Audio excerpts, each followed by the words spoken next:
Bonjour, vous êtes bien sur Radio Mérignac et Radio CHU. Je suis avec Jackie de Cobert, l'auteur de Le Voyage de Siwan. Bonjour Jackie de Cobert. Bonjour à vous. Alors, pouvez-vous, pour nos auditeurs, nous parler de votre livre ? Oui, c'est l'histoire d'un jeune savant mésopotamien, donc ça se passe au début de l'ère chrétienne, et qui part de Séleucie, c'est-à-dire tout près de Babylone, de ce qui est une Babylone qui est détruite au moment où il part en tout cas, et qui va fuir son destin, parce que son destin préparé, c'est de devenir prêtre, mage, on pourrait dire, à Séleucie, dans le royaume parthe. Mais il veut fuir ce destin parce que c'est pas ce dont il a envie. Et surtout, lui, il aime les astres et l'astronomie, mais il n'aime pas l'astrologie. D'accord. Il fait une distinction entre les deux et il fuit ce destin qu'on lui a préparé, qui serait peut-être d'ailleurs un beau destin que certains pourraient lui envier. Alors il part et puis il va entrer en Syrie.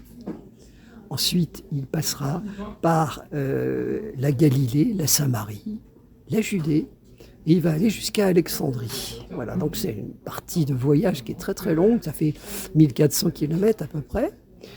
Tout ça en fuyant ce destin qu'on lui avait préparé et qu'il ne veut pas. Par la suite, il trouvera quelques amis qui le recueilleront à Alexandrie. Et c'est des amis qui sont en train de fouiller les ruines de la bibliothèque d'Alexandrie, qui a été brûlée quelques années plus tôt. Ils essayent de récupérer des papyrus, des documents, des grands philosophes grecs ou des grands mathématiciens. Alors c'est une activité qui lui plaît beaucoup. Malheureusement, elle ne plaît pas du tout aux Romains qui occupent Alexandrie. Et il va être obligé de fuir Alexandrie. Et alors il ira, parce que ça le passionne, il ira voir les pyramides, mais il se sentira toujours traqué. Et du coup, il filera vers le Sinaï, suivant un chemin bien connu. Et là, il rencontrera des gens qui sont de religion, qui sont des juifs, vivant dans cette péninsule, sur cette péninsule, alors que lui est un païen. Il a fui sa propre religion et il n'entend rien à celle qu'il est en train de découvrir. Oui. Bon. Mais il a un problème, c'est qu'il voit dans le ciel une configuration qui est en train de se mettre en place et qui a un sens particulier. Et l'interprétation qu'il en fait signifie la naissance d'un enfant à Bethléem. D'accord. Voilà. Alors justement, j'allais vous poser la question. On est dans la période, dans le voyage de Siwan, de la période à peu près de la naissance du Christ.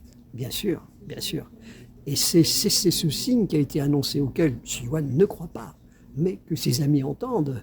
Et ils veulent aller voir ce qui se passe. Et donc ils vont se retrouver à Bethléem au moment de la naissance du Christ. D'accord. Autour du 25 décembre, voilà. Comme le dit l'histoire chrétienne, mais ce n'est pas totalement... Voilà. Et le livre, justement, explique que c'est très probablement pas le 25 décembre, mais sans doute 2 mois avant, pour des raisons de vraisemblance. C'est que, c'est l'Évangile qui le dit, il dit tout simplement, il y avait des bergers qui gardaient leurs moutons sur les collines de Judée. Le 25 décembre, il fait mourir ses animaux, le berger qui fait ça. Donc vous remettez un peu en doute la thèse. Le calendrier. Oui. Le calendrier, oui. Voilà. Ça n'a pas une importance capitale. L'important, c'est qu'il soit né. Oui, c'est ça. Quand même, au bout du compte. Voilà. Mais si c'est vrai que le livre se déroule au cours de cette période si particulière, jusqu'à la crucifixion de Jésus de Nazareth, on doit le dire comme ça. Et puis la suite de ce qui se passe, l'histoire de Siwan, c'est bien une histoire personnelle, familiale et amicale. En fait, Il faut bien distinguer le contexte historique auquel je tenais et pour lequel j'ai énormément travaillé pour le respecter, et puis ce qui est une histoire de fiction, qui est un roman véritablement. C'est en ça qu'on pourrait qualifier ce roman de roman historique. Justement, j'allais vous demander la qualification roman historique, conte philosophique, roman philosophique. Les deux sont acceptables. Je pense que conte historique, ça peut quand même être une bonne nomination. Probablement que d'autres considéreraient que c'est plus proche d'un conte. On pourrait penser à certains livres qui ont été écrits jadis par de grands écrivains sur le même sujet, sauf que eux, comment dirais-je, brodaient sur la légende dorée des mages, alors que moi j'ai au contraire essayé de faire quelque chose qui tenait l'histoire et aussi vraisemblable que possible, et tenant compte des recherches qui ont été faites par les grands astronomes du XVIIe siècle, Johann Kepler en l'occurrence, et puis les suivants, y compris jusqu'à celui qui a fait connaître sa théorie il y a quelques années sur le sujet, et qui était le directeur de l'observatoire de Besançon, et qui avait été directeur de l'observatoire de Bordeaux, d'ailleurs au passage. Alors, comment vous est venue l'envie d'écrire Le Voyage de Siwan? Alors, vous avez déjà entendu ce dont j'ai parlé finalement, d'astronomie. C'est un sujet qui me passionnait. Tout gamin, j'adorais faire de l'astronomie. Donc il y a ça, il y a cette histoire de calendrier aussi, on l'a évoqué. Calendrier qui est probablement pas tout à fait celui mais qui est canonique, hein, on peut le dire comme ça, mais c'est pas grave. Je veux dire, en soi, c'est pas une remise en cause très importante. Ce qui est surtout important, c'est qu'on a objectivé un signe qui paraît très vraisemblable, parce que l'interprétation, c'est quand même une triple conjonction Jupiter-Saturne dans le signe des Poissons. Oui. Et vous êtes un passionné d'histoire, je suppose. Et aussi un passionné d'histoire, par la même occasion, évidemment, et particulièrement de cette période-là, qui est finalement très mal connue, peu étudiée à l'école. Alors qu'à ce moment-là, on a un empire romain. On voit bien le dessin de l'Empire romain à l'époque, qui fait le tour de la Méditerranée, très clairement, mais il ne va pas vers l'Est. Et pourquoi ? Parce qu'il y a un peuple redoutable que sont les Parthes, et qui occupent cette région-là. Ils sont allés très très loin, les Parthes, ils sont allés jusqu'à la Méditerranée, et l'Empire romain a simplement réussi à les repousser un peu. Mais il reste que, et c'est amusant, quand on regarde une carte de l'Empire romain, ça se voit très très bien, on reste bloqué sur la Méditerranée. Et Siwan vient de ce peuple parthe, en fait. D'accord.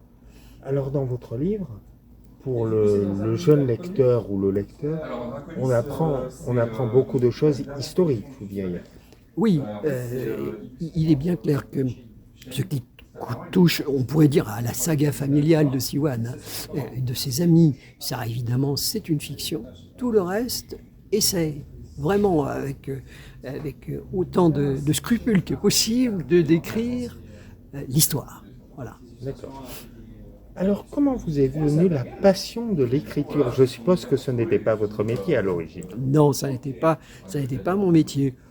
Tout gamin, je faisais des poèmes, comme beaucoup. Je me suis rendu compte qu'ils plaisaient relativement. Et puis ensuite, j'ai écrit des nouvelles, qui est un très bon exercice quand on a envie un jour de devenir romancier. Mais je n'y pensais pas à l'époque. J'ai écrit quelques nouvelles qui ont eu des petits prix départementaux, mais qui m'ont un peu mis le pied à l'étrier. Et je me suis dit qu'un jour, quand j'aurai terminé ma période professionnelle, comme tout le monde, et aussi mon engagement associatif, je prendrai du temps pour écrire ce bouquin. Mais tout au long des années, depuis l'an 2000, j'ai cumulé des informations pour, comme je le disais, m'inscrire dans un contexte historique respecté. D'accord. Alors, je suppose aussi que la période aujourd'hui qu'on vit dans cette région vous a inspiré un peu pour écrire ce livre. Alors, enfin, l'inspiration, c'est peut-être pas le mot, mais vous a donné envie d'écrire ce livre. Il est certain que ce qu'on a vécu il y a très longtemps, je parle de 1967, vous voyez ce que je veux dire, ça m'a simplement fait réagir, quoi. Je me suis rendu compte qu'il se passait des choses extrêmement graves dans cet endroit du monde qui d'ailleurs a toujours été formidablement agité, il faut dire les choses comme elles sont, et où il y a eu une cohabitation entre les gens qui étaient installés en Palestine et ceux qui venaient s'y installer. Ce melting pot compliqué, avec des périodes totalement apaisées, et puis des moments où c'était la guerre entre, il faut dire les choses comme elles sont, entre des tribus, des petits rois. Il ne faut pas s'imaginer des grands royaumes. C'était des roitelets, tout à fait. Et alors c'est vrai que c'est un endroit du monde qui qui a vécu dans la guerre, dans la difficulté, puis aussi, il faut dire les choses, parfois dans la famine. On n'oublie pas que les Hébreux qui sont allés en Égypte, et s'ils s'y sont retrouvés finalement en esclavage, on mettra le mot esclavage entre guillemets, c'est parce qu'ils ne trouvaient pas la nourriture dans leur pays. Alors, ma dernière question, c'est ce livre, comme on l'a vu tout à l'heure, apprend beaucoup à nos lecteurs, mais vous, qu'avez-vous appris en écrivant Le voyage de Siwan ? Alors, il est bien clair que j'ai appris à me décentrer par rapport à ce qui est une évidence, c'est-à-dire un évangile qui peut faire référence, on peut parler de celui de Saint Matthieu par exemple, hein, et aussi de se dire que Siwan vient de quelque part. Et c'est ce qui m'intéressait, c'était d'être décalé par rapport à la réalité qu'il va vivre. C'est-à-dire que lui arrive dans un monde qui ne pratique pas sa religion que lui-même ne pratique plus, et il découvre un monde qui le surprend, et on sent bien qu'il est à la fois intéressé parce que ses amis s'y intéressent, mais en même temps très surpris de ce qui se passe. Et donc ça va être pour lui un long cheminement pour en arriver à un moment donné où il va comprendre que ce jeune charpentier, puisque lui parle d'un jeune charpentier, évidemment, c'est Jésus de Nazareth, joue un rôle important dans l'histoire de l'humanité. Qu'on y croit ou qu'on n'y croit pas, ça ne change rien. Il a joué un rôle qui a bouleversé l'histoire de l'humanité. D'accord. J'ajouterai peut-être une dernière question. Les gens qui sont venus aujourd'hui en dédicace à la librairie Le Pavé dans la Marche à Mérignac où nous sommes actuellement, vous les avez sentis intéressés par le sujet ? Oui, alors, d'abord, un grand merci à la librairie, Le Pavé dans la Marge, une belle librairie qui m'a bien accueilli. Oui, les gens étaient intéressés. La plupart des gens qui étaient intéressés ont acheté le bouquin, en fait. Il y en a quelques-uns qui se sont renseignés qui sont repartis, mais beaucoup ont demandé pas mal de précisions. Par exemple, ils se disaient, mais pour un tel livre, ce serait bien d'avoir une carte. Pour voir... Que je vois d'ailleurs ici. Voilà. Et c'est la raison pour laquelle je l'ai faite. Elle n'existait pas quand le bouquin est paru. D'accord.